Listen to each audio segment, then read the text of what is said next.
Okay, great. So I am an entrepreneur. I was born this way, to quote Lady Gaga. The story is true. When I was in preschool, there was this boy named Seth, I'll never forget his name, who declared purple to be a boy color, and that included, I think, lavender, aubergine, eggplant, like all aubergine, eggplant are the same thing. But you get what I'm saying, like all of those Crayola purple colors. And purple was my favorite color, so I grabbed them all and ran around the classroom, apparently, with them in my fists over my head, screaming, "I've got the purple." My parents needed to be called to school to sort of console me, and this should have tipped them off that I was a little weird. It didn't, and a few years later, I saw a globe and noticed that China was like the exact opposite from where I grew up, and so I went into the backyard and started digging to China. Now, your average kid would dig like a little hole and be like, that's cute, but I was born an entrepreneur. I dug a really big freaking hole. My parents had to call in landscapers, actually, to like fill it and fix it. And then in high school, we had to write an essay on great world leader. And everybody wrote about Churchill, Kennedy, Thatcher, Reagan. I wrote about Attila the Hun. And again, you would have thought that somebody would have picked up on this, but back then nobody could spell entrepreneur, let alone really know what one was. Instead, I was a girl with weird opinions and predilections, and so they were like, go to law school.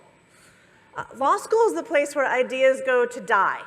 Okay? It's like a giant graveyard for ideals and idealism. It's an awful, awful place, and which I quickly realized. I thought I was going to be like Victor Cifuentes from LA Law and like use the law as a weapon for social change, and instead I found myself reading like 9-point font textbooks and suffering through the Socratic method, and it sucked.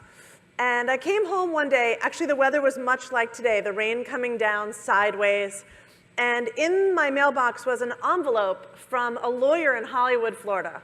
And I was like, there's a Hollywood in Florida? And I opened it up, and inside was a check made out to me for $5,000 from the estate of my great-grandfather. And my great-grandfather came to America. He was the 5th male in Poland in a family of 5 males, Jewish. And at the time in Poland, Jewish males, when they hit 18, were conscripted into the army for 20 years. And his family knew what would happen to his 4 older brothers. So when he was born, they hid him. And they hid his birth. They never sent him to school. They didn't celebrate a birthday. And sort of when he got to the age of puberty, they stuck him on a boat for America. And he came to Ellis Island speaking no English. Actually, the funny thing is when he got to Ellis Island and they asked him in English what his birthday was, he didn't know, he didn't understand the question, so they assigned him December 25th, which is pretty funny for an Orthodox Jew from Poland. So we celebrated his birthday every year on Christmas. And he became a peddler. And my earliest memory of him was going to his car, and in the trunk of his car were those now beautiful overpriced jars you can get at Pottery Barn, but back then they were just practical, and he was selling pickles. That's like what he was selling that week. He just sold a little bit of everything. And it was really strange to get a windfall from his death. Like, I didn't earn this money. This was $5,000 that he probably worked really hard for. And so I thought, what do I do with this check? And I got into the elevator. And had you been in the elevator with me, I might have handed you the check. Like, you earned it as much as I had. And I had the idea for Dress for Success. I wanted to help women in this country get started and reclaim their destinies the way that this country let my great-grandfather start a whole new life. And so I thought, we'll give away suits to women who are going for job interviews coming out of shelters. And so I did what any Jewish kid from Hartford would do. I started it with 3 nuns from Spanish Harlem, which is a little strange. They were wonderful. They each ran different social service organizations. The only thing was you probably shouldn't take financial advice from people who've taken an oath of poverty. So the nuns suggested that I take the $5,000 and put it into a 6-month CD in the bank because it would earn interest, which was great, and I am forever grateful to American Express for only turning off my card twice in that first year. There's a reason it's the card of entrepreneurs, because you only pay that $55 fee. Yes, I have a green card. that $55 fee, and there's no like other charges. They just shut you off, which is actually a gift to entrepreneurs because you stop spending. Anyway, so Dress for Success. So I built Dress for Success from my apartment to those 113 cities, and I'll tell you one fun story along the way that again shows that I'm a crazy entrepreneur. Everything was in my apartment. We didn't have space. It was the first .com boom, and everything was really expensive, so we couldn't find space for Dress for Success. So it was all in my tiny law student apartment. And I was so frustrated, and one night I said, I'm gonna go to the theater. And I got a friend to buy me a ticket, and I went to see Ibsen's A Doll's House, like before it opened. Has anybody an English major? Anybody? There's like one dude nodding. I love that. Thank you, in the back. All right, the original feminist play, and the big dude in the back knows it. I love that. Love that. Woo. So I went to see Ibsen's A Doll's House, and sitting next to me was Donald Trump.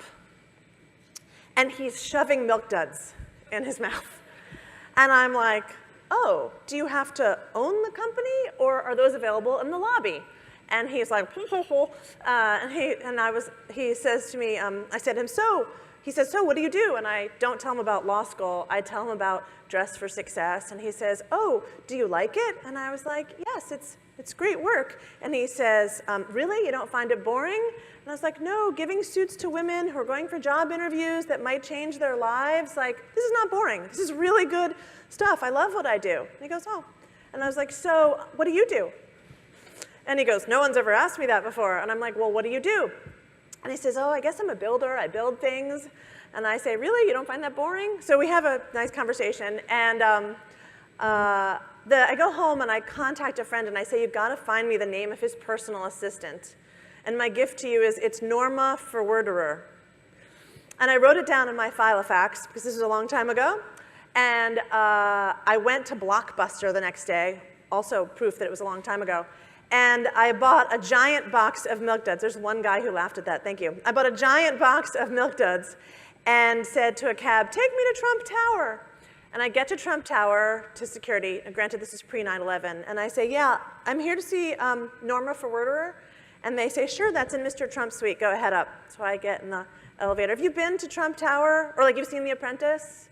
Right, it's not like The Apprentice. I go 26 floors up and the doors open and there's not like some beautiful woman sitting there. It's all gold and glass and mirrors. So basically he can see 26 images of himself at any given point in time.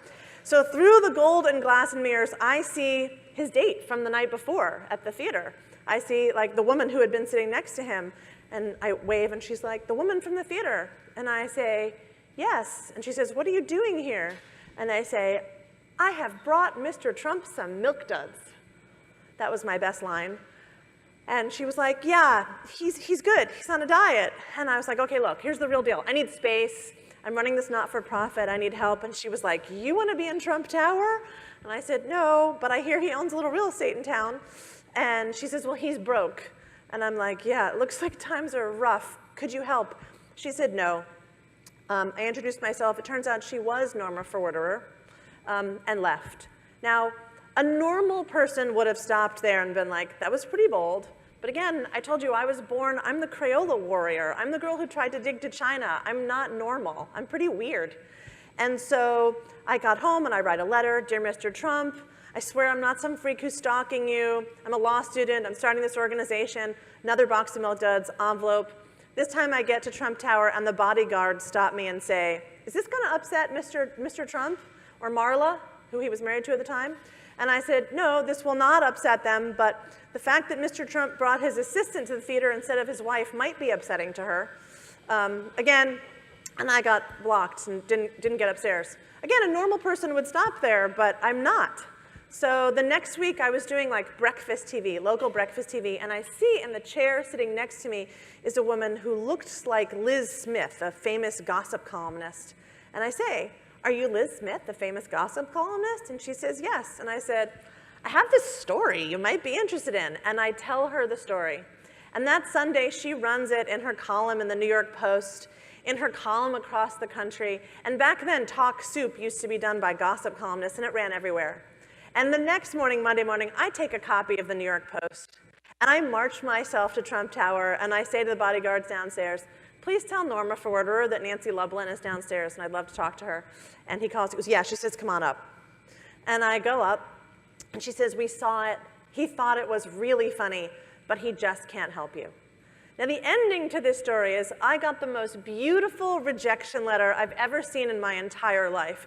The Trump Tower logo on the letterhead is obviously made of gold, and if I scraped it off, I could probably make a beautiful filling for each and every one of you. But I also got this great story that proves that I'm crazy, and that proves I was born an entrepreneur. So the end of the Dress for Success story is it was successful. It expanded. By the time I left, it was in 76 cities in 4 countries. And so because I was born an entrepreneur, I was bored. And it was time for me to move on because somebody else could run it. And so I spent some time sort of soul searching and writing, and then got a phone call out of the blue from Andrew Shue, who I just remember as the guy who'd made me a little hot and sweaty on Melrose Place. But he called me, and he had founded this organization, Do Something, and it had collapsed. The idea was to start an organization for young people and social change that was as cool as sports. And it was great, but in 2003, it had really collapsed with the economy, and they needed someone to come in and save it. And I thought, you know what, there is a need for a great organization for young people. It was the year after Friendster. It was the year before Facebook, and I said, I'll come in. Now, on day one, what I found out was that they had just laid off 21 out of 22 people. There was $75,000 in the bank, and they were $250K in debt, and they had lost their office space, and everything was in boxes in storage in Queens, and no one knew who had the key to the facility. If you look up fucked company in the dictionary, our logo probably would have been there. It was pretty bad. And so I took it on, and I said, look, I'm going to shut down your local remaining offices, and I'm going to put the whole thing online, because this is the way to get to young people.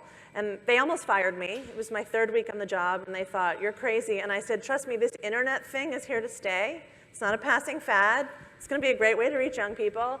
And P.S., sometime this weekend, it looks like we're going to hit 3 million members, which officially makes us the largest membership organization for young people and social change in the world. Yeah.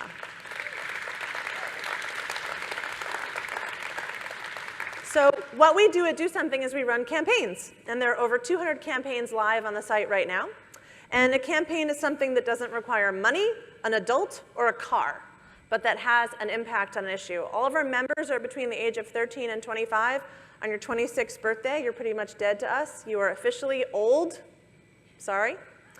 And a campaign is something like we do campaigns actually with Sprint here around texting and driving, where instead of being like, don't text and drive, it's bad for you, we make thumb socks. Socks for your thumbs, and we distribute them. And they sell out so quickly. They're free, but they go so quickly. And it's a great way, you play thumb wars games with your friends, or like little condoms for your thumbs to practice safe texting and safe driving. And it's a fantastic way to start a conversation with someone about texting and driving. So instead of being the friend that's like, hey, you really scare me when you drive, you can be like, haha, you really scare me when you drive. There's a much better way to start a conversation, an authentic way between your friends. And we do a game around texting and driving also. We had 300,000 people participate in those campaigns this year. These are big scale campaigns. Or another campaign that we ran with H&M. In 2013, H&M did upcycling of clothing in their stores. You could bring in your clothes of any brand, and they would upcycle them and turn them into something else. And they collected about 100,000 pounds of clothes in 2013, which is pretty good. We worked with them this year and did a 6-week campaign and really turned our sort of army of young people at this. And in that time, we collected 421,000 pounds of clothes. This is big-scale social change work. So the secret to doing all of this work is what's in your pocket. It's your phone. That's the way that we communicate with young people. 1/3 of my team writes code. I've got 2 full-time data scientists, and we're a tech company. We're just a not-for-profit tech company. Although interesting, a not-for-profit tech company means I need to raise a round every year. And when I go raise a round, there's no hope of an exit from the people who fund us. So I'm still an entrepreneur. Because we do so much texting, it's led to my 3rd startup. We'll text about 2 million people a week now. And we'll text them about that Thumb Wars campaign about texting and driving, or we'll text them about the Comeback Clothes campaign about recycling your clothes. And it has a 97% open rate. Texting is the best way to communicate with young people. It skews Hispanic and urban. So it over-indexes. It's pretty fantastic. But there's one side effect that we didn't predict and that's been kind of a shocker. We'll text out about those campaigns and we'll get a couple dozen text messages that are called out of flow. Things like, I'm being bullied and I don't want to go to school tomorrow. Or I'm cutting and I can't stop. And the worst message we ever got was a little over 3 years ago. And it literally said this. It's a little heavy for this hour of the morning. But it said exactly this. He won't stop raping me. It's my dad. He told me not to tell anyone. Are you there? And the employee brought that into my office, closed the door, and was like, I don't even know what to do with this. And we were shocked and horrified that this could happen at all, let alone that this girl turned to us and trusted us with this secret and with this awful thing. And so I said, let's send her the hotline number. So we did. We sent her the hotline number for RAIN, which is a great organization about rape and incest. And we didn't hear back. And the next day, I said, let's send it to her again. And we sent it to her again. Never heard back from her. I actually don't know what happened to her. And it was at that point that I was like, this is no longer good enough. We can't just triage these text messages where they're contacting us for help with these personal things. Clearly, there needs to be a text hotline. There is no 911 by text. 13,000 people text it every quarter, and it just goes into the ether. So we built, basically, a 911 by text. It's called Crisis Text Line. It took me 2 years to raise the money, which I'm not proud of. It's really hard to raise money for not-for-profit startups. But it launched a year ago in August, and we've already done 3.5 million messages. 3.5 million messages. We're doing over 12,000 messages a day. We launched it quietly in Chicago and El Paso, and it's now in every area code in the country. We are intervening in 1 suicide a day, so it's over-indexing for suicide and depression. There's no wait time. Sometimes when you call a hotline, the dirty secret about some of these suicide prevention hotlines is that there are wait times. So on the day that Robin Williams committed suicide, most of the hotlines had a 2-hour-plus wait time. So you're suicidal and you call a hotline and you go on hold. Turn all of our text messages within 5 minutes. That's the key KPI that we organize for. You could be bullied in school and you're sitting there at the lunch table feeling awful, and you could be texting us and nobody hears you because you're not on a phone. And for spikes in volume text, the counselors can handle up to 3 kids at a time on the same screen because it's not a one-on-one relationship. So we don't need more and more counselors. We can handle those spikes.